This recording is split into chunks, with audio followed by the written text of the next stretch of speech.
ఇదిగో ప్రభా కుమారుడు కానీ ప్రభా నిలవబడింది. అయా నీవే ప్రభా నిలవబడేవాని మేము నమ్ముచు తండ్రి.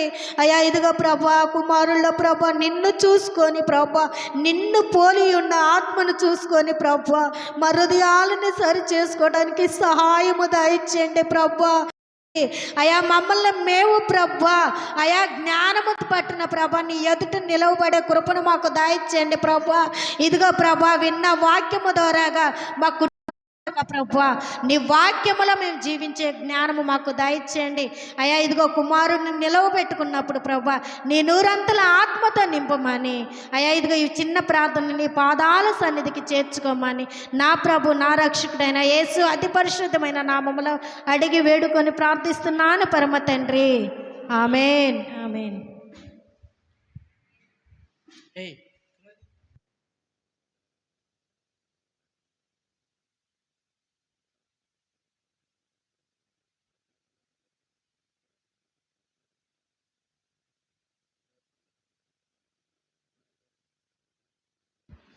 Praise lord.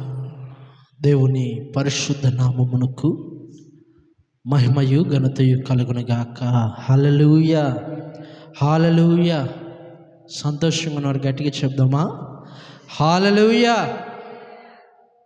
ప్రభునందు ప్రియమైన దేవుని బిడ్డలారా, గడిచిన కాలమంతయు దేవుడు మనలందరినీ కూడా క్షేమముగా భద్రపరిచి ఈ యొక్క దినమందు ఈ రీతిగా ఆయన సన్నిధానములో మనల్ని ప్రేమించి మనల్ని చేర్చుకున్న ఆ దేవాతి దేవునికి మహిమ కలుగునుగాక.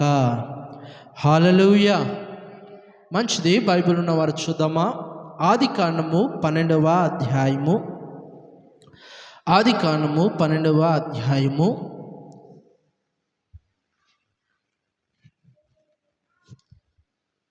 మొదటి నుంచి 2 వచనములు చూద్దాం.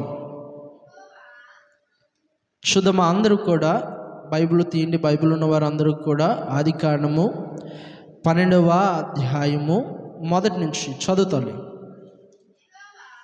యెహోవా నీవు లేచి నీ దేశము నుండి నీ బంధువుల యొద్ద నుండి నీ తండ్రి ఇంటి నుండి బయలుదేరి నేను నీకు చూపించు దేశమునకు వెళ్ళుము. వచ్చిన ప్రార్థన చేసుకుందాం. మహాపరిశుద్ధుడు, మమ్మల్ని మికిలిగా ప్రేమించిన మా ప్రియ పరలోకమందున్న మా యొక్క తండ్రి, పరిశుద్ధుడు అయిన దేవాని ఘనమైన నామమునకు స్తోత్రము తండ్రి.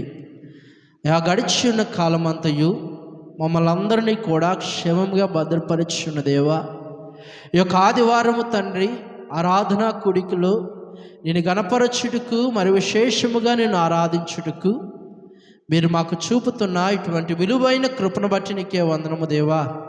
అయా ఇప్పటి వరకు పాటల ద్వారా ఆరాధన ద్వారా నీ నామం మహింపరచబడి ఉన్న తండ్రి. అయా అదిగో తండ్రి వాక్య భాగములోనికి వెళ్ళొచ్చుండగా అదిగో తండ్రి అయా మీ మాటలను ప్రభువా ఈ దినమందు ప్రభువా మా హృదయములకు ఎటువంటి వర్తమానం అవసరమో ఆ యొక్క వాక్యము ద్వారా ప్రభువా మా హృదయాలను బలపరచండి. అదిగో తండ్రి విత్తబడుచున్న వాక్యమును ప్రభువా ఆకాశ పక్షులు చేతుకొని పోకుండా మా హృదయంలో మేము ముద్రించుకొని ప్రభువా ఆ నూరంతర ఫలము పొందుకునే కృపను దయచేయమని అడుగుచున్నాను దేవా. నీ పేర్ట నేను నిలబడి ఉండగా మీ నోటి బోరుగా నన్ను వాడుకోమని యేసు నామమును అడిగి ప్రార్థన చేయుచున్నాను తండ్రి. ఆమేన్ ఆమేన్. ప్రభునందు మిక్కిలి ప్రియమైన దేవుని బిడ్డలారా, దేవుని సన్నిధానములో ఆయన ఆరాధించుటకు వచ్చిన మనము, దేవుడు మనల్ని ప్రేమించి మనకు సమస్తమును అనుగ్రహిస్తూ ఉన్న ఆయన మనకు మంచి ఆరోగ్యమునిస్తూ ఉన్నాడు, అదేవిధంగా ఆయుష్నిస్తూ ఉన్నాడు. మనకు ఎటువంటి కొదువ లేకుండా సమస్తమును ఆయన అనుగ్రహిస్తూ ఉన్నాడు కదా. అయితే ఇటువంటి కృపను దేవుడు మనకిస్తూ ఉన్నాడు. అయితే దేవుని కొరకు మరి మనం ఏమివ్వగలము? దేవుడు నీకు అనేకమైన విషయాలను వర్ధిల్లు చేయించు ఉన్నాడు, నిన్ను ఆశీర్వదిస్తూ ఉన్నాడు, నిన్ను దినదినము కూడా వృద్ధి కలుగు చేస్తూ ఉన్నాడు కదా. మరి ఇన్ని చేసిన దేవునికి మరి మనమేమి ఇవ్వగలము? మనమేమిచ్చి ఆయన రుణాన్ని తీర్చుకోగలము ఈ దినాన? ఎందుకంటే మనకంటే గనులు, మనకంటే ఎంతో సుందరమైన వారు, పేరు ప్రతిష్టలు గలవారు, ఐశ్వర్యవంతులు ఈ దినాన భూమి మీద లేకపోయినను నిన్ను నన్ను దేవుడు క్షేమముగా దాచి ఉంచాడు కదా. నిన్ను నన్ను క్షేమంగా దేవుడు దాచి ఆయన కృపలో వర్ధిల్ల చేయించు ఉన్నాడు.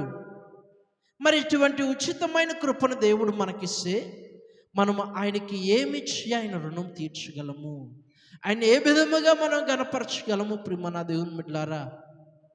అయితే దేవుని సన్నిధానములో ఆయన మాటకు లోబడితే, ఆయన ప్రేమించి ఆయన మాటకు లోబట్టు తప్పితే మనం ఏమిచ్చి ఆయన రుణము తీర్చలేము.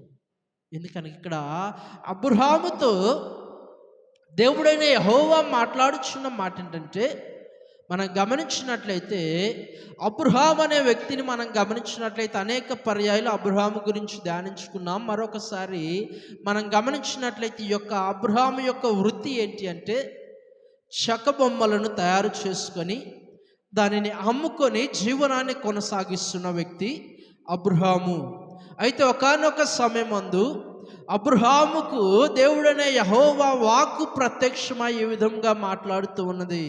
ఏమనగా, నా కుమారుడైన అబ్రహామా, నీవు లేచి నీ దేశము నుండి, నీ బంధువుల యొద్ద నుండి, నీ తండ్రి ఇంటి నుండి బయలుదేరి నేను నీకు చూపించబో దేశమునకు వెళ్ళుము. అక్కడ నిన్ను గొప్ప జనముగా చేసి నిన్ను ఆశీర్వదించదని అబ్రహాముతో చెప్తున్నాడు. ప్రియమైన దేవుని బిడ్డలారా, అయితే దేవుడనే యెహోవా ఎప్పుడైతే అబ్రహాముతో చెప్పాడో, దేవుని మాటకు లోబడి అబ్రహాం మొట్టమొదటిగా తన స్వదేశాన్ని విడిచిపెట్టాడు.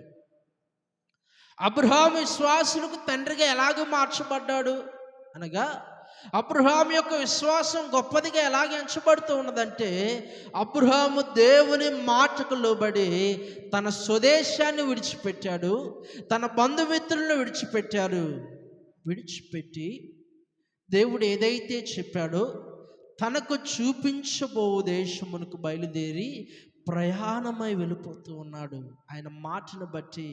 ఎందుకంటే గమ్యస్థానం ఏదో అబ్రహాముకు తెలియదు. దేవుడు చెప్తూ ఉన్నాడు, నీకు చూపించబో దేశమునకు వెళ్ళు.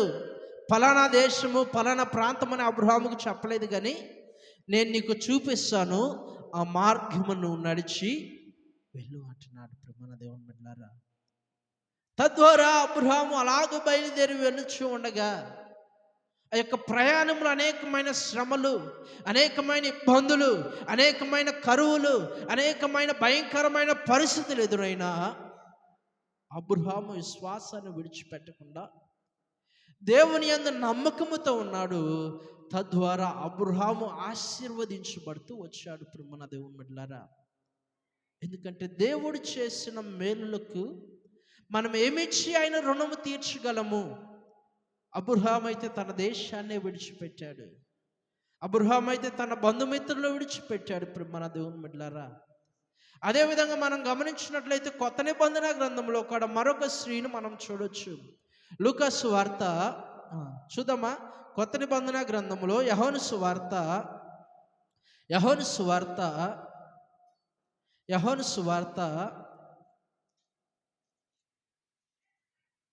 4వ అధ్యాయము,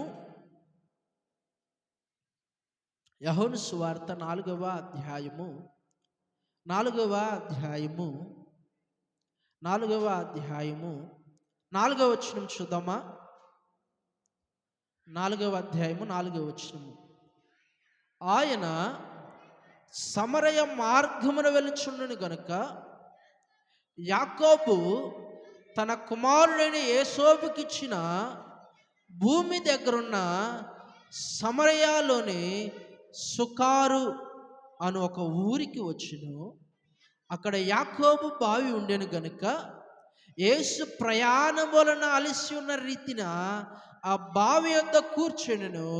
అప్పటికి ఇంచుమించు 12 గంటల సమయమాయను. ప్రియమైన దేవుని బిడ్డలారా, ఇంచుమించు 12 గంటల సమయంలో ప్రభు అయిన యేసుక్రీస్తు వారు ఎక్కడున్నారయ్యా, ఎక్కడికి వచ్చారయ్యా అంటే యాకోబు బావి యొద్దకు వచ్చి కూర్చున్నప్పుడు ఒక స్త్రీ ఆ యొక్క ఎండవేళల్లో ఆ బావి దగ్గరికి వచ్చుట గమనించవచ్చు మనము.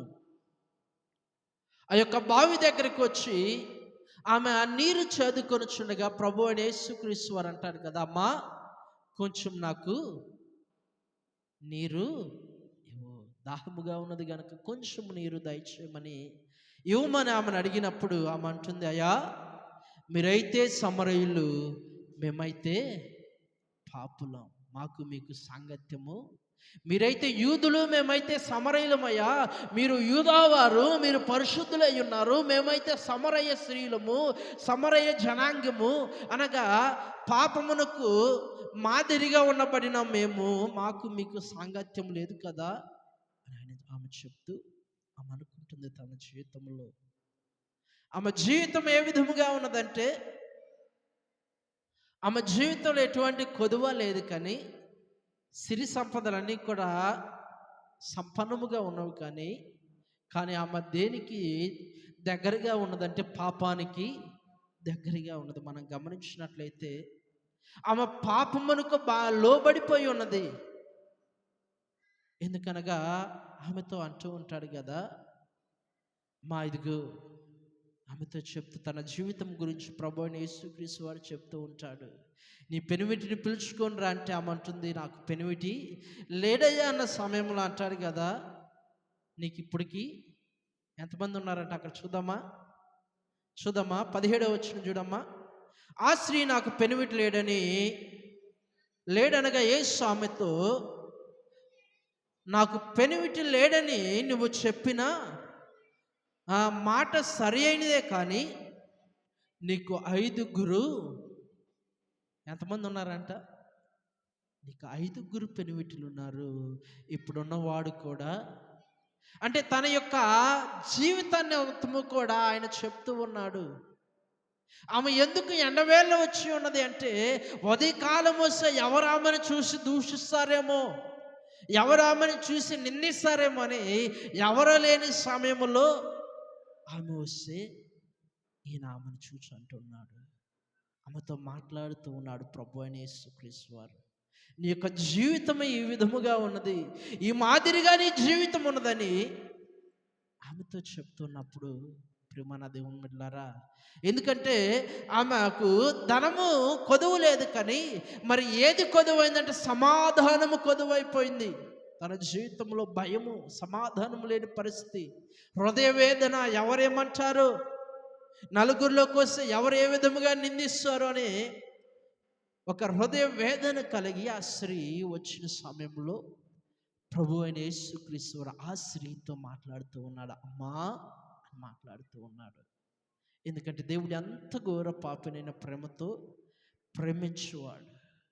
అయితే ఎప్పుడైతే ఆ స్త్రీతో ఆయన మాట్లాడుతూ ఉన్నాడో, ఆ స్త్రీతో ఎప్పుడైతే మాట్లాడాడో ప్రియమైన దేవుని బిడ్డలారా, అక్కడ మనం గమనించినట్లయితే ఆమె అక్కడే ఆ పాపమనే కొండ, అప్పటి వరకు పాపములో పడిపోయి పాపముతో నిండిపోయిన ఆ కొండ అనగా హృదయము, ఆ హృదయాన్ని అక్కడే పగలగొట్టుకొని ఆ యొక్క పాపమును విడిచిపెట్టి ఆమె ఊర్లోకి వెళ్ళి స్వార్థ ప్రకటించడం మొదలుపెట్టింది. హల్లెలూయా, హల్లెలూయా. ఆయన కొరకు ఆమె పాపరోత జీవితాన్ని విడిచిపెట్టి యేసయ్యకు తన జీవితాన్ని అర్పించిన స్త్రీ యొక్క సమరయ స్త్రీ. ప్రియమైన దేవుని బిడ్డలారా, దేవుని సన్నిధానములో, ఎందుకంటే ఆయన నీకు అన్నీ కూడా అనుగ్రహించి ఉన్నాడు కదా, మరి నువ్వు దేనినిచ్చి ఆయన రుణము తీర్చగలుగుతావు? యొక్క సమరయ స్త్రీని మనం గమనించినట్లయితే ఎప్పుడైతే యేసయ్య ఆమెతో మాట్లాడాడో ఆమె జీవితాన్ని మార్చుకున్నది. ఏదో అనేక రోజులు మాట్లాడలేదు తల్లి, కొంత సమయము ఒక 5 నిమిషాలు మాట్లాడుంటాడు. ఈ 5 నిమిషాలు ఏమైపోయింది, తన హృదయాన్ని మార్చుకుంది. మరి మనము దేవుని వాక్యం వింటున్నాం కదా, అనేక దినాల నుంచి, అనేక సంవత్సరం నుంచి దేవుని మందిరానికి వస్తున్నావు, దేవుని వాక్యమును వింటున్నాము. మరి నీవు నేను మన హృదయాలను దేవునికి ఇవ్వగలుగుతూ ఉన్నామా? దేవుని సన్నిధానంలో నీ హృదయాన్ని కుమ్మరించగలుగుతూ ఉన్నావా? ప్రియమైన దేవుని బిడ్డలారా, ఎందుకంటే ఆమె జీవితం అప్పటి వరకు కూడా పాడైపోయిన జీవితమే, కానీ దేవుడు ఎప్పుడైతే ప్రభు అయిన యేసుక్రీస్తు వారు మాట్లాడారో తన జీవితాన్ని మార్చుకుని ఇక నాకు ఆ జీవితం వద్దు, ఇక నేను బ్రతికితే క్రీస్తు కొరకే బ్రతుకుతా, ఎందుకంటే నన్ను ఇప్పుడు వరకు క్షేమంగా భద్రపరిచి నన్ను ప్రేమించాడు. ఎవరు నన్ను ప్రేమించకపోయినా, ఎవరు నన్ను నిందించినా, ఎవరు నన్ను అవమానించినా, నా యేసయ్య నన్ను ప్రేమించాడు. కనుక ఇక నేను ఎవరిని చూసి, ఎవరి కొరకో నేను నా జీవితాన్ని చీకటిలో పడవేటి నాకు ఇష్టం లేదు, కానీ నేను నా జీవితాన్ని మార్చుకుంటానని ఆ స్త్రీ సాక్ష్యము, ఆ యొక్క జీవితాన్ని మార్చుకొని ఆమె మార్చబడటమే కాదు, కానీ ఆమె యొక్క ప్రాంతంలోనికి వెళ్ళిపోయి ఆమె గురించి, తన జీవితము గురించి, తన జీవితంలో జరిగిన సంఘటనల గురించి మరియు ప్రభు అయిన యేసుక్రీస్తు వారి గురించి ఆమె అనేక మందితో ప్రచురించుగా అనేక మంది ప్రభు అయిన యేసుక్రీస్తు వారి యొద్దకు నడిపించబడ్డారు. మరి ఈ దినాన దేవుడు మరి మనకు అటువంటి శ్రేష్టమైన కృప కంటే అధికమైన కృప నీకు నాకు ఇచ్చి ఉన్నాడు. మంచి పేరునిచ్చి ఉన్నాడు, మంచి ఆరోగ్యమునిచ్చి ఉన్నాడు, మంచి స్థితినిచ్చి ఉన్నాడు. ఎవరికి దాక్కోవాల్సిన పని లేకుండా ధైర్యముగా సువార్త ప్రకటించే కృపను దేవుడు మనకి ఇచ్చారు కదా. మరి మనము దేవుని కొరకు ఏం చేస్తున్నాం? దేవుని కొరకు మనము దేన్ని విడిచిపెడుతున్నాం? దేవుని పట్టుకుంటున్నా, దేన్ని పట్టుకుంటున్నా? దేవుని కొరకు మన దేవుని ఈ లోక సంబంధమైన క్రియలను, ఈ లోక సంబంధమైన పనులు ఒక దినమును విడిచిపెట్టలేమా? ఈ లోక సంబంధమైన కార్యములో కొంత సమయం విడిచిపెట్టి దేవుని సన్నిధానంలో దేవునికి ఇష్టమైన వారికి గడపలేమా? దేవుణ్ణి ఆరాధించు వారిగా మనం ఉండాలని ఆయన వాక్యం సెలవిస్తూ ఉంటే మరి మనం ఏ విధముగా ఉంటున్నాము? ఎందుకనగా ఆదికాండము 22వ అధ్యాయం మనం గమనించినట్లయితే అబ్రహామును దేవుడు సమస్తమును ఆశీర్వదించిన తర్వాత, సమస్తము కూడా వృద్ధి కలిగిన తర్వాత ఆయన జీవితంలో ఎటువంటి కొదువ లేదు, అంతగా దేవుడు ఉన్నతంగా దీవించాడు. ఒక్కడే బయలుదేరి వెళ్ళిన అబ్రహాము దాసీలను సంపాదించుకునే అంతగా దేవుడు వృద్ధి కలిగి చేశాడు, అంత అభివృద్ధినిచ్చాడు. 100వ సంవత్సరంలో ఒక కుమారుని కూడా దేవుడు అనుగ్రహించి విశాలముగా దేవుడు ఆశీర్వదించిన తర్వాత అబ్రహామును ప్రియమైన దేవుని బిడ్డలారా ఒకానొక సమయంలో పరిశోధించుట ప్రారంభించి ఉన్నాడు. ఎందుకనగా ఆది కాలంలో అవ్వాదములు ఏ విధముగా అయితే ఏదోను వనంలో సమస్తమును సృజించిన దేవుడు ఆ యొక్క మంచి చెడులు జ్ఞానం ఇచ్చి ఫలాన్ని సృజించి అక్కడ ఏర్పరిచి ఏ విధముగా అయితే ఆదాము అవ్వలను పరిశోధించాడో అదే విధముగా అబ్రహామును కూడా పరీక్షించాలని ఆయన అనుకొని ఆయన మాట్లాడుతూ ఉంటాడు. ఆదికాండం 22వ అధ్యాయము మొదటి వచనం నుంచి కొన్ని వచనములు చూద్దామా. ఆ సంగతులు జరిగిన తరువాత దేవుడు అబ్రహామును కదా ఆ సంగతులు అనగా దేవుడు అబ్రహామును పిలువటము, అబ్రహామును ఏర్పరచుకోవటము, అబ్రహామును దీవించటము, అబ్రహామును విస్తారముగా అభివృద్ధి కలుగు చేసిన తర్వాత, తనకు కుమారుని ఇచ్చిన తర్వాత, ఇవన్నీ అనుగ్రహించిన తర్వాత ఇప్పుడు అబ్రహామును ప్రారంభించి ఉన్నాడు. అయితే మనం గమనించినట్లయితే ఏ విధముగా అబ్రహామును పరిశోధిస్తూ ఉన్నాడు అంటే చదువుదామా. ఎట్లనగా ఆయన అబ్రహాము అని పిలవగా అతడు చిత్తము ప్రభువా అని సమాధానం ఇస్తూ ఉన్నాడు. అయితే దేవుడైన యెహోవా చెప్తున్న మాట అంటే అబ్రహాముకు, నీకొకగానే ఉన్న ఒక కుమారుడు ఉన్నాడు కదా, నీ కలిగిన దాని అంతటిలో కూడా అధికముగా ప్రేమిస్తూ ఉన్న కుమారుడు ఇస్సాకు కదా. ఎందుకంటే తనకున్న ఆస్తిని అంతస్తులను ఇవన్నిటిని ప్రేమించట్లేదు, కానీ అబ్రహాం దేన్ని ప్రేమించాడంటే ఇస్సాకును. ఎందుకంటే ఒకానొక సమయంలో పిల్లలు లేని సమయంలో అబ్రహాం బాధపడుతూ నాకు ఇంత విస్తారముగా ఆస్తి ఉన్నది కానీ ఎవరు లేరంట,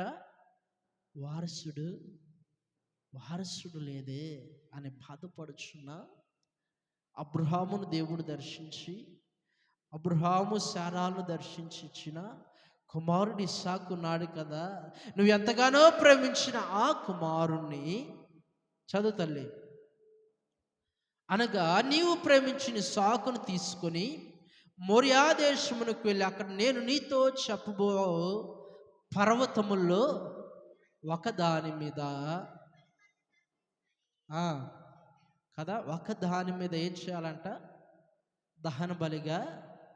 అంటే నీకు ఏదైతే ఇష్టముగా ఉన్నదో దానినే దేవుడు అడుగుతాడు. ఎందుకంటే నీవు దేవుని కొరకు దాన్ని విడిచిపెడతావా లేదా అని పరిశోధిస్తాడు ప్రియమైన దేవుని బిడ్డలారా. ఎందుకంటే అబ్రహామును కూడా ఇప్పుడు పరిశోధిస్తూ ఉన్నాడు. నీకొకగానైన ఒక కుమారుడు, అనగా నువ్వు ఎంతో ప్రేమిస్తూ ఉన్నావు కదా, ఆ కుమారుడి నుంచి నాకు ఇవ్వు అని అడిగితే అబ్రహాము ఏం ఆలోచించలేదు తల్లి. వెంటనే తెల్లవారగానే బయలుదేరి వెళ్ళిపోతూ ఉన్నాడు. హల్లెలూయా. బయలుదేరి సిద్ధపడుతూ ఉన్నారు. ఇద్దరు దాసులు పిలిపించాడు. ఇదిగో మనం ప్రయాణమై వెళ్ళిపోదాం. ఎక్కడికి వెళదాం అంటే మోరియా దేశంలోనికి వెళ్ళిపోదాం, బయలుదేరదాం, సిద్ధపడండి. ఎందుకయ్యా? అక్కడ దేవునికి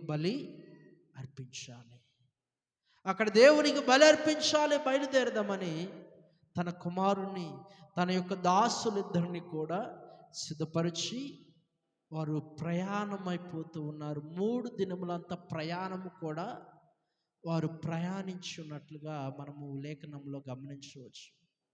ఈ 3 దినములు కూడా అబ్రహాము జీవితంలో, ఈ 3 దినముల్లో ఆయన ఆలోచించలా, ఏంటి నాకు ఒక కుమారుని దేవుడు అడిగాడు కదా, నేను ఎలాగిస్తా, ఎందుకు ఇవ్వాలి, అసలు నేను ప్రార్థన చేయను, అసలు దేవుని మాటకే లోబడినని అనుకోలేదు. కానీ అబ్రహాము యొక్క విశ్వాసం ఏంటంటే, దేవుడు ఎండిపోయిన మొద్దుకు కూడా చిగురుని చిగురించువాడు ఆయనే.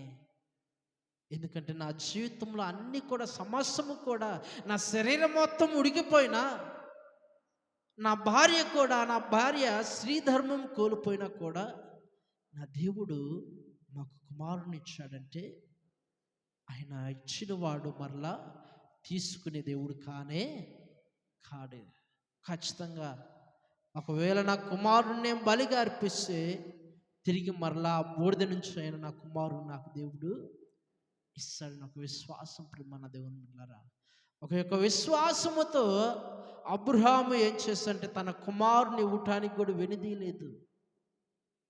ఎంతో ప్రేమించాడు, కానీ అంత ప్రేమించిన కుమారుని కూడా దేవునికి ఇవ్వటానికి ఆయన వెనుదీయలేదు. మనం అక్కడ గమనించినట్లయితే 12వ వచనం చూసినట్లయితే, అప్పుడు ఆయన ఆ చిన్నవాని మీద చేయి వేయకము, అతన్ని ఏమీ చేయకము, నీకు ఒకగానై ఉన్న ఒక కుమారుణ్ణి నాకు వెనుదీయలేదు గనక నీవు దేవునికి భయపడుచున్నావని నేను ఎరిగి ఉన్నాను. హల్లెలూయా, హల్లెలూయా.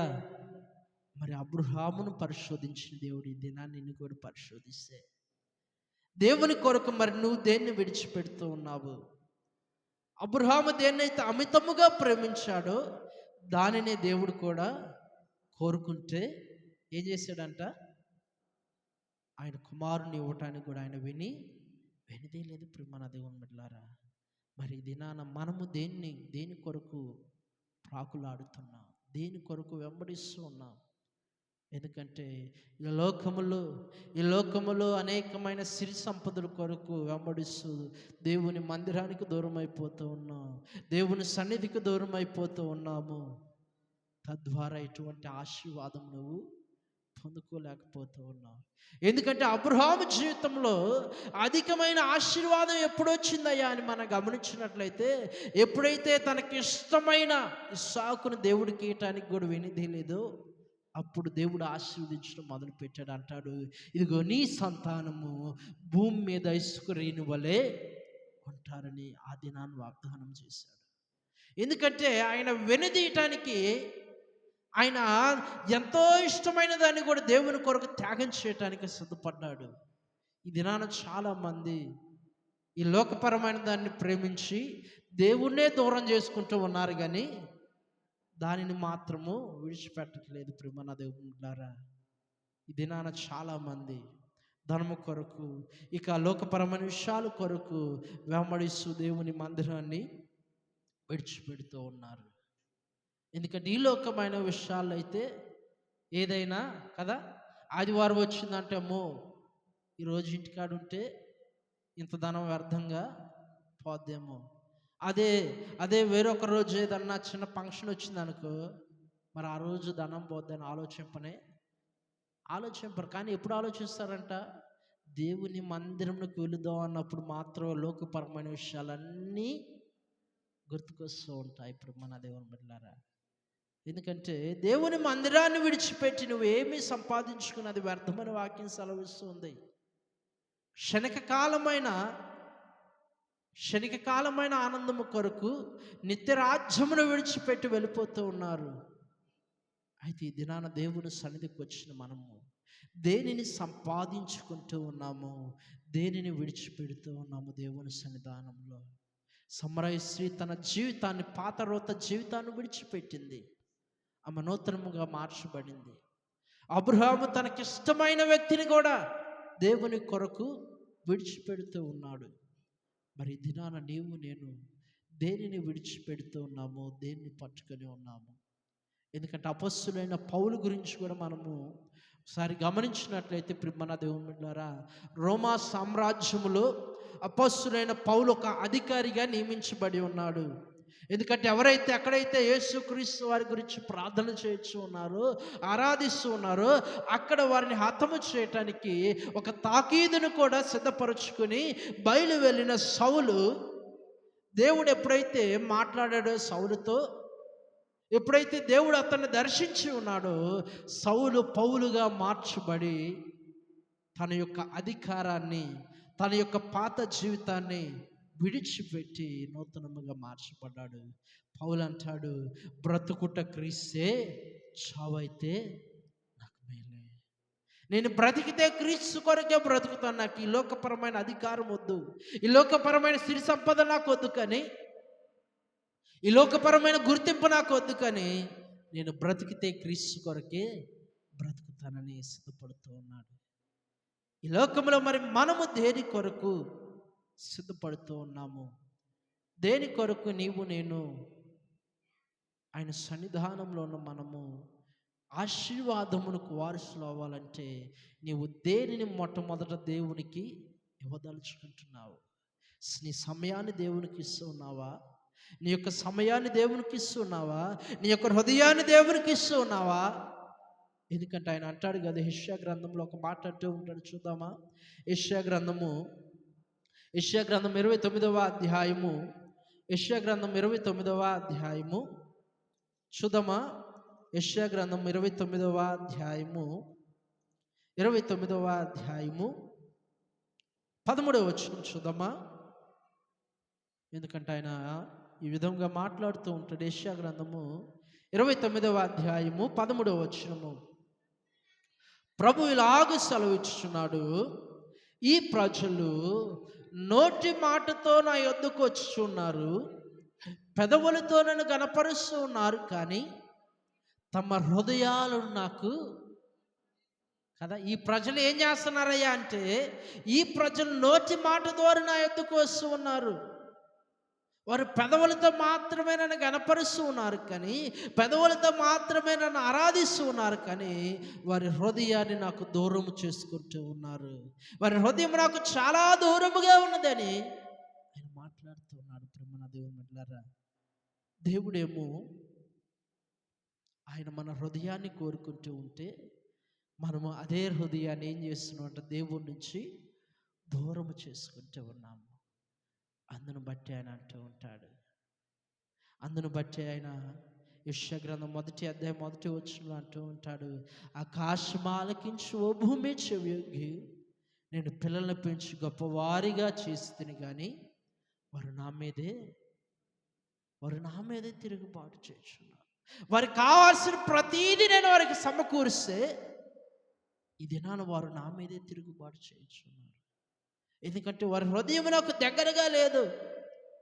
వారి హృదయం నాకు దగ్గరగా లేదు, కానీ లోకపరమైన విషయాలకు దగ్గరగా ఉన్నది, లోకానుసారమైన కార్యములకు దగ్గరగా ఉన్నది, లోకపరమైన సంపదకు దగ్గరగా ఉండి వారి హృదయాన్ని దానితో భ్రష్టత్వంగా మార్చుకుని నాకు దూరం అయిపోతూ ఉన్నారు అంటున్నాడు ఆయన.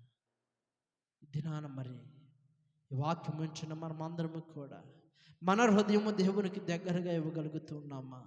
మన హృదయము దేవుని సన్నిధానమునకు, ఆయన సన్నిధానములు ఆయనకు దగ్గరగా ఉంచినామా? లేదంటే పెదవులతో గనపరచు వారిగా నేను ఉన్నామా?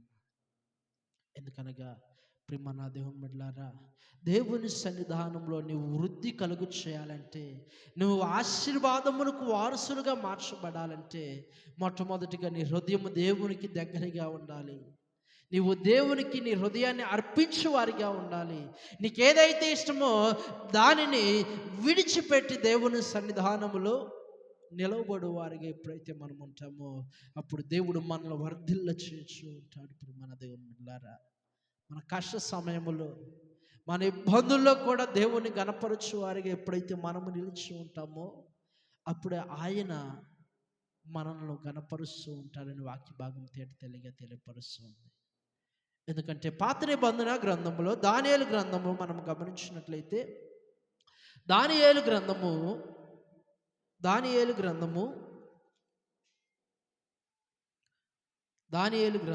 చూద్దామా?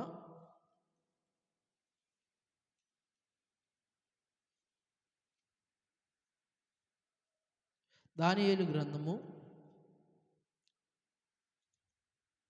6వ అధ్యాయము మొదటి నుంచి కొన్ని వచనములు చూద్దాం.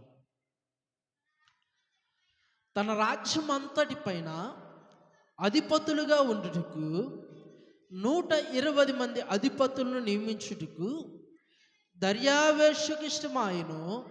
వారి పైన 3 ప్రధానులుగా నియమించును.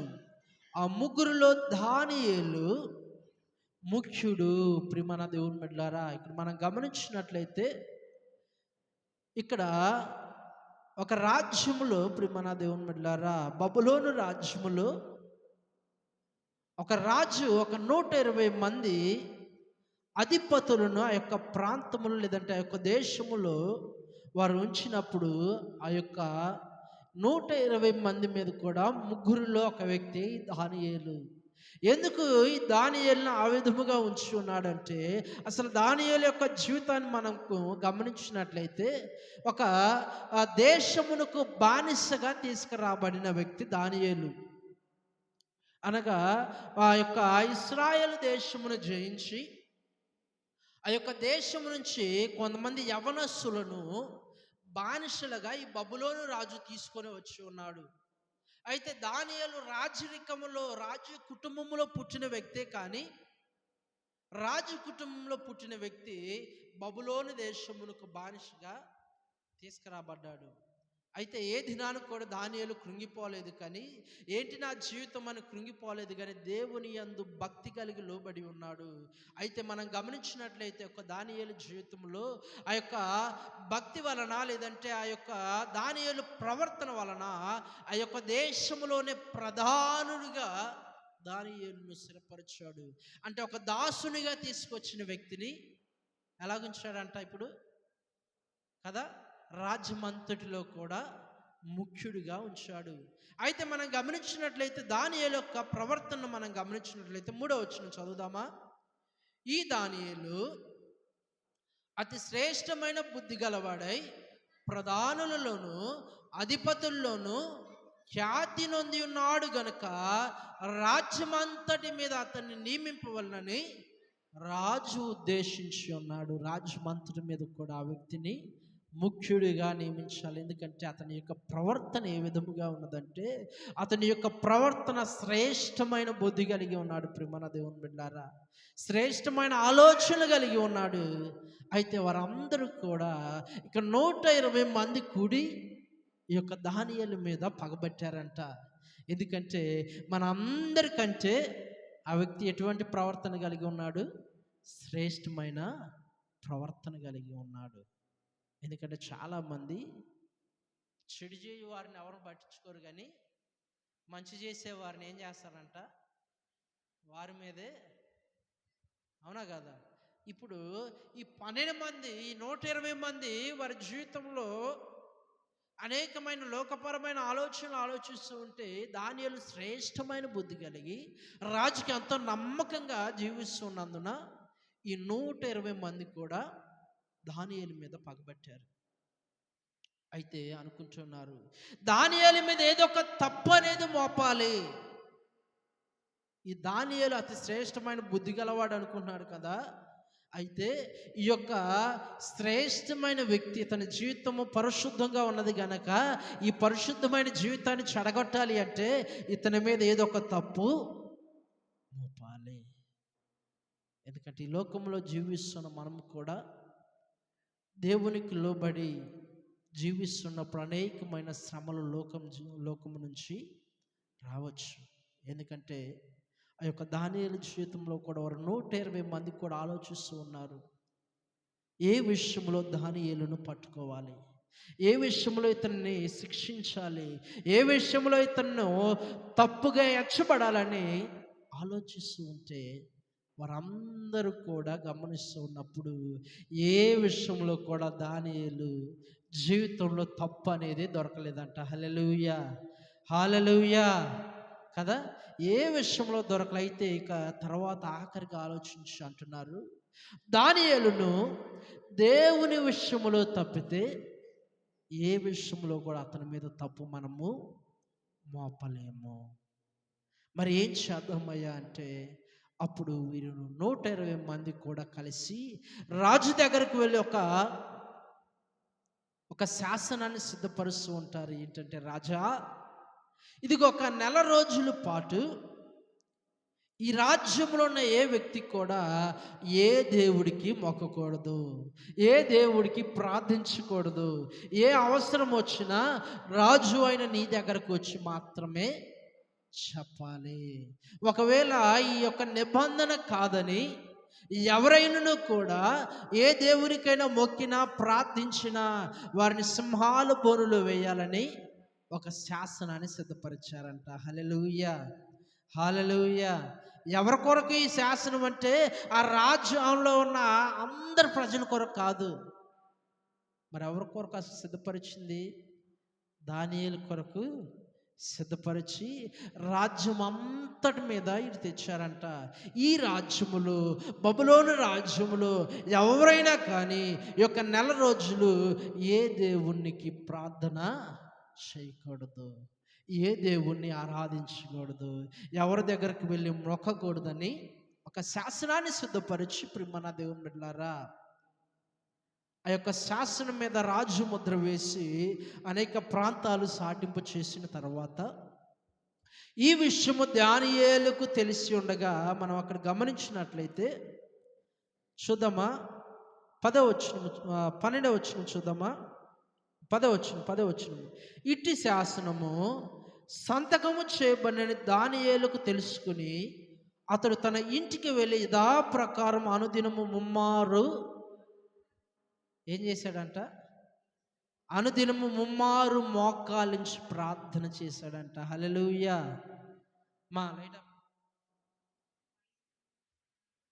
ప్రియమైన దేవుని బిడ్డలారా, ఎందుకంటే వస్తున్న దినాలలో ఏ దినాన్ని ఏం జరుగుతుందో తెలియని పరిస్థితుల్లో మనం ఉన్నాం.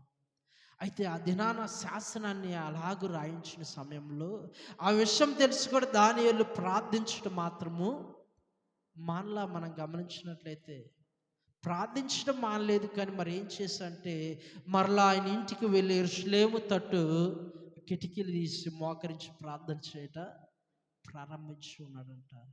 తన జీవితం ఏంటంటే, ఒకవేళ నన్ను సింహాల బోన్లో వేసినా నాకు ఇష్టమే, నా ప్రాణం పోయినా నాకు ఇష్టమే, కానీ నా దేవునికి ప్రార్థించుకున్న నేను ఉండలేను. మరి ఈ దినాన ఎటువంటి సమర్పణ కలిగి మనం ఉన్నాము? దేవుని సన్నిధానములో ఆశీర్వాదములు కోర్సులుగా మార్చబడాలంటే నీవు దేనిని దేవునికి ఇవ్వగలుగుతూ ఉన్నాము? దేనిని దేవునికి ఇవ్వగలుగుతూ ఉన్నావు? ప్రియమైన దేవుని బిడ్డలారా, దేవుని సన్నిధానంలో నీవు పొందుకోవాలంటే మొట్టమొదటిగా నీవు దేవునికి ఇచ్చేవారిగా ఉండాలి కదా.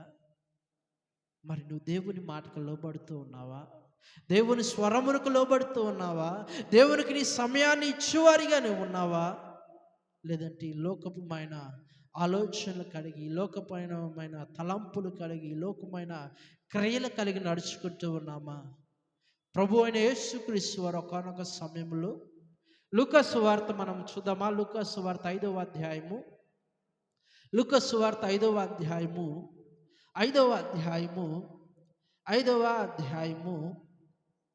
10వ వచనం చూద్దామా? లూకా సువార్త 5వ అధ్యాయము 10వ వచనము, 5వ అధ్యాయము 10వ వచనము.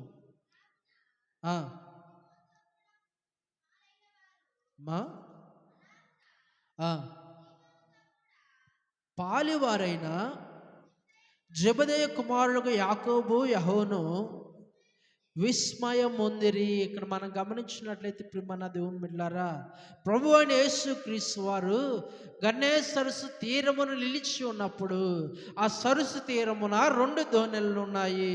అయితే జాలర్లు అందరూ కూడా ఆ జాలర్లు ఏం చేస్తున్నారంటే వలలు కడుక్కొనిచ్చు ఉన్నారు.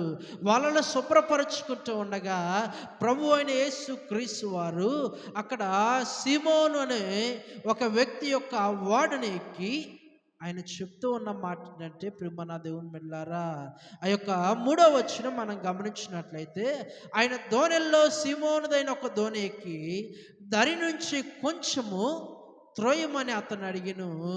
కూర్చోండి, దోణిలో ఉన్న చదువుతల్లి జనసమూహమునకు బోధించుచుండగా ఆయన బోధించి చాలించిన తర్వాత వారితో చెప్తూ ఉన్నాడు, అయ్యా దోణిని కొంచెం ముందుకు పోనిచ్చి వలలు వేయండి అని చెప్పినప్పుడు వారు అంటున్నారు, అయ్యా రాత్రంతా ప్రయాసపడ్డాము, రాత్రంతా కష్టపడ్డాము, కానీ మాకు ఎటువంటి ఏం దొరకలేదు, చేపలు దొరకలా. రాత్రంతా ప్రయాసపడ్డామయ్యా, నిద్ర లేదు, రాత్రంతా కష్టపడి ప్రయాసపడ్డా కూడా మాకు ఎటువంటి ఫలితము లేదు అని చెప్తూ, అయినను నీ మాట చొప్పున, ఎవరి మాట చొప్పున అంట, నీ మాట చొప్పున. ఈ దినాన దైవ సావుకుని మాటకు లోబడు వారు చాలామంది లేరు. దైవ సావుకుడు ఒకటి చెబితే మనం ఒకటి చేయువారిగా ఉన్నాం. మరి దేవుని వాక్యం సెలవిస్తుంది, నీవు దేవుని మాటకు లోబడాలి. ఇక్కడ పేతురు యోహానులు వీరు అంటున్నారు, అయినను నీ మాట చొప్పున మేము, అంటే వారి ఉద్దేశం ఏంటంటే ఈ సముద్రం మొత్తం మాకు తెలుసాయా, ఎక్కడ ఏ చేప ఉండిద్దో, ఎక్కడ చేపలు దొరుకుతాయో, ఎక్కడ చేపలు దొరకవో మాకు తెలుసు, కానీ మీరు చెప్పారు కాబట్టి మీ మాట చొప్పున నేను వల వేస్తా. అంటే ఇక్కడ చేపలు ఉండవో లేవో అనేది నాకు తెలుసు, కానీ అక్కడ ఉండవో నాకు తెలిసైనా కూడా మీరు చెప్పారు కాబట్టి మీ మాట చెప్పు నేనేం చేస్తాను, వల వేస్తాను. చాలామంది అన్న నాకు బాగలేదన్న, ప్రార్థన చేయనమ్మా, ప్రార్థన చేయరు, ప్రార్థనకు రానమ్మా, ప్రార్థనకు రారు. ఉపవాసం ఉండి ప్రార్థించండి, అమ్మో ఉపవాసం ఉండి ప్రార్థించాలి, అవసరమైతే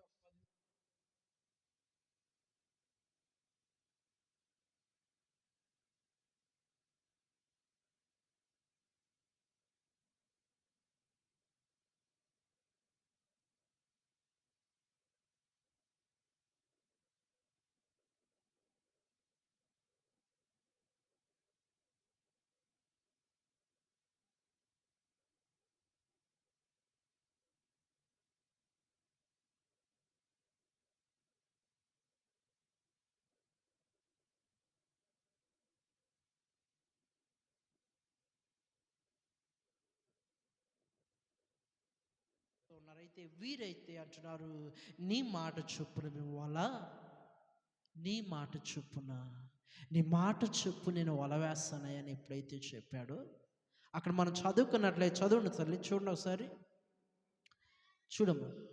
వారు అలాగూ చేసి విశారమైన చేపలు పట్టిరి, అందుచేత వారు వలలు పిగిలిపోచుండగా వారు వేరొక దోణిలోనున్న తమ పాలివారు వచ్చి తమకు సహాయము చేయవలని వారికి సైకిల్ చేసిరి.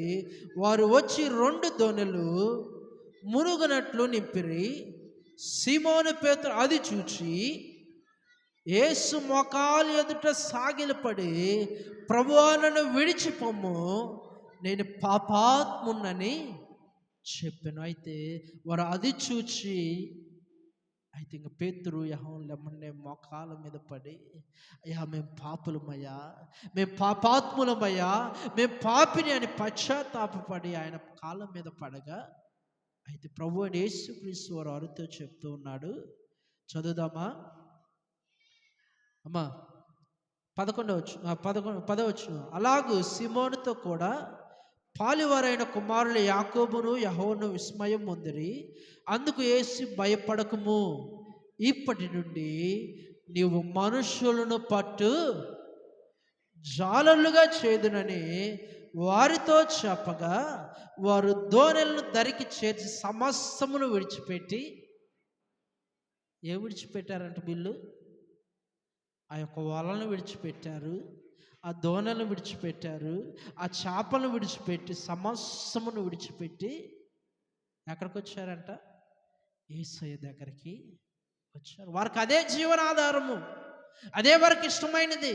కానీ దానినే విడిచిపెట్టి ఎక్కడికి వచ్చారు? యేసయ్య దగ్గరికి. మనం గమనించినట్లే ఈ మధ్యకాలంలో చూసాం, ఒక వల దాదాపుగా 5 లక్షలే ఉండిద్దంట. అంటే ఒక 2 కిలోమీటర్లు 3 కిలోమీటర్లు అంత ఉండిద్దంట. అంటే అంత ఖరీదైన వాళ్ళను కూడా ఏం చేశారు? దేవుని కొరకు విడిచిపెట్టారా లేదా? అంటే ఒక వల వేసినప్పుడు 2 దోణెలకు నింపబడిన అన్ని చేపలు పడ్డాయి. అంటే ఆ వల ఎంత పెద్దదో కదా, అంత పెద్ద వలను కూడా ఏం చేశారు? విడిచిపెట్టారు. ఆ విస్తారమైన చేపలు విడిచిపెట్టారు.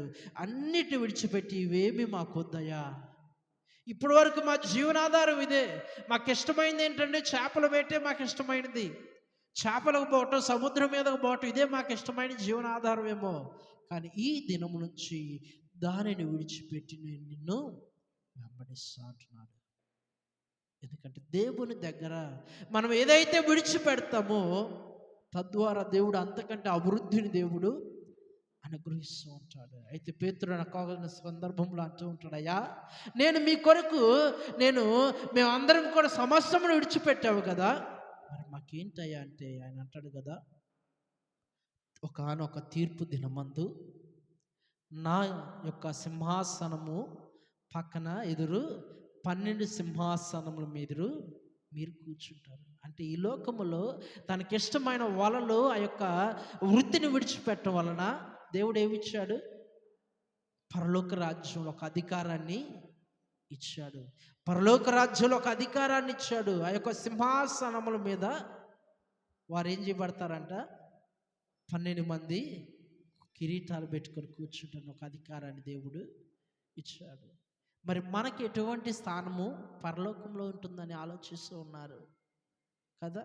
ఎందుకంటే ఈ లోకంలో ఎటువంటి సిస్టమ్ ఉందో, అవునా, పరలోకంలో కూడా అటువంటి సిస్టమ్ ఉంటే మనకి ఎటువంటి అధికారాన్ని దేవుడు ఇస్తాడు? అవునా కాదా? ఇంతమంది ప్రాంతం మీద ఇప్పుడు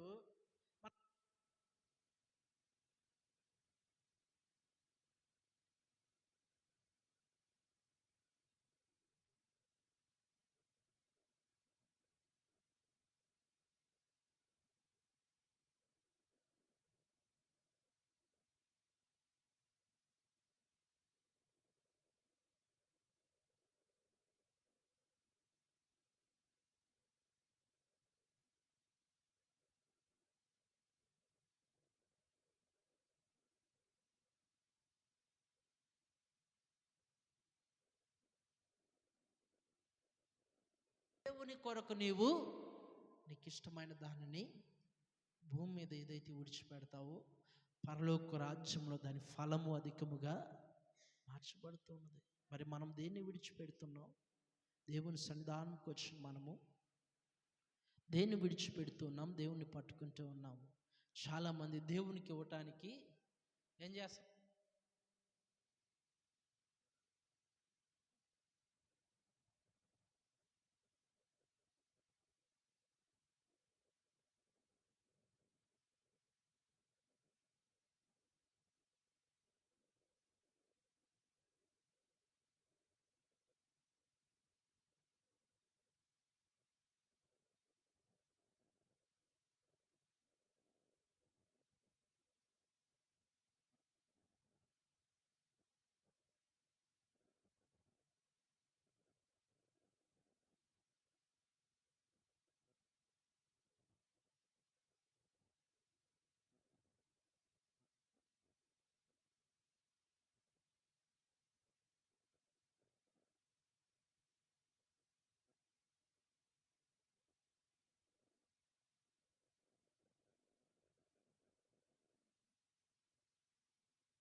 ఇస్తున్నాము ఇందుని బట్టి కదా.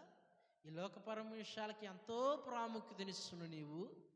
మరి నిన్ను సృజించి నిన్ను ప్రేమించి నీకు ఆరోగ్యమునిచ్చి సమస్తమును అనుగ్రహించిన దేవునికి ఎటువంటి ప్రాముఖ్యతను ఇస్తున్నాం మనము. దేవుని సన్నిధి అందరం కూడా మోకరించి చిన్న ప్రార్థన చేసుకుందాం.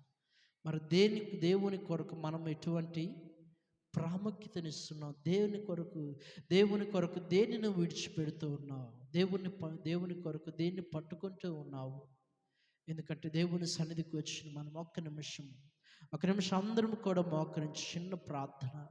ఎందుకంటే అబ్రహాము తన స్వదేశాన్ని విడిచిపెట్టాడు. అబ్రహాము తన కుమారుని కూడా ఇవ్వటానికి వెనుదీయలేదు. దేవుని కొరకు, దేవుని కంటే నాకు ఏది కూడా ఎక్కువ కాదని అబ్రహాం అంటూ ఉన్నాడు కదా. మరి మన యొక్క విశ్వాసం ఏ విధముగా ఉన్నది? దానియేలైతే తన ప్రాణాన్ని కూడా లెక్క చేయలేదు. నా ప్రాణాన్ని ఒకవేళ నా ప్రాణం పోయినా కూడా నేను దేవునికి ప్రార్థన చేయకుండా మానను అంటున్నాడే. మరి మనము కూడా ఈ లోకంలో జీవిస్తున్న మరి మనం ఏ విధముగా ఎటువంటి విశ్వాసం కలిగి ఉన్నాము? దేని కొరకు?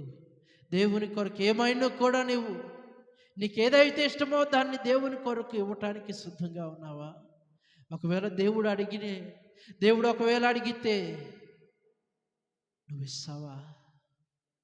ఎందుకంటే పేతురు, సీమోను, యోహాను, యాకోబులు అయితే వారు వలలు విడిచిపెట్టి నన్ను వెంబడించండి అని యేసు ప్రభు ఒక మాట అయితే చెప్పాడు. వెంటనే సమస్తమును విడిచిపెట్టాడు. సమస్తమును విడిచిపెట్టి ఆయన వెంబడించారు కదా. మరి ఇది నాన్న దేవుని వాక్యం వింటున్న నీవు, దేవుని మాటలు విన్న నీవు, మరి నీవు ఒకవేళ ఇంక నువ్వు లోకానికి లోబడి ఉంటే, పాపానికి లోబడి ఉంటే, నీ యొక్క జీవితము దేవునికి దూరముగా ఉంటే, నీ హృదయము దేవునికి దూరముగా చేసుకుంటే, ఈ దినం నుంచి అయా నా హృదయాన్ని ప్రభువా, అయా నా హృదయాన్ని మార్చండి. అయానికి ఇష్టమైన వ్యక్తిగా ఉన్నట్టుకు సహాయము దయచేయండి. నీకు ఇష్టమైన ప్రభువు వ్యక్తిగా, నీకు ఇష్టముగా జీవించడకు సహాయము దయచేయమని ప్రార్థన చేస్తున్నావా? పశ్చాత్తాపడుతున్నావా తల్లి? ఎందుకంటే ఆయన నిన్ను బట్టి పశ్చాత్తాపడుతూ ఉన్నాడు కదా. అయ్యో, నేను నా పిల్లలను పెంచి గొప్పవారిగా చేశాను, కానీ వారు నా పైన తిరుగుబాటు చేర్చుకున్నారని ఆయన కన్నీరు కారుస్తూ ఉన్నాడే నిన్ను బట్టి. మరి నువ్వు పశ్చాత్తాపడుతున్నావా? ఆయన బట్టి నువ్వు పశ్చాత్తాపడుతూ ఉన్నావా? ఎందుకంటే అలనాడైతే ఆదాము వల్ల కూడా దేవుడు పరిశోధించాడు. ఆ మంచి చెడు జ్ఞానం ఇచ్చే ఫలాన్ని తినొద్దని చెప్పాడు, కానీ వారు దాన్ని తినుట ద్వారా దేవునికి దూరం అయిపోయారు. వారు ఆ యొక్క ప్రాంతం నుంచి, లేదంటే ఆ యోధోను వనం నుంచి ఎందుకు బయటకు వెలవేయబడ్డారు అంటే వారి యొక్క ఫలాన్ని తినడం ద్వారా మాత్రమే కదా. కానీ అబ్రహాము ఆ విధముగా చేయలేదు. కానీ అబ్రహాముకు తనకు ఒకగానైనా ఒక కుమారుడు, ప్రేమించిన కుమారుని కూడా ఇవ్వడానికి సిద్ధపడ్డాడు కదా. ఈ దినాన్ని మరి ఎటువంటి విశ్వాసం నీ జీవితంలో ఉన్నది? నీకు ఆశ ఉంటే అత్యధికంగా నా కుటుంబం దీవించబడాలని, నీకు ఆశ ఉంటే మరి నువ్వేం చేస్తున్నావు దేవుని కొరకు?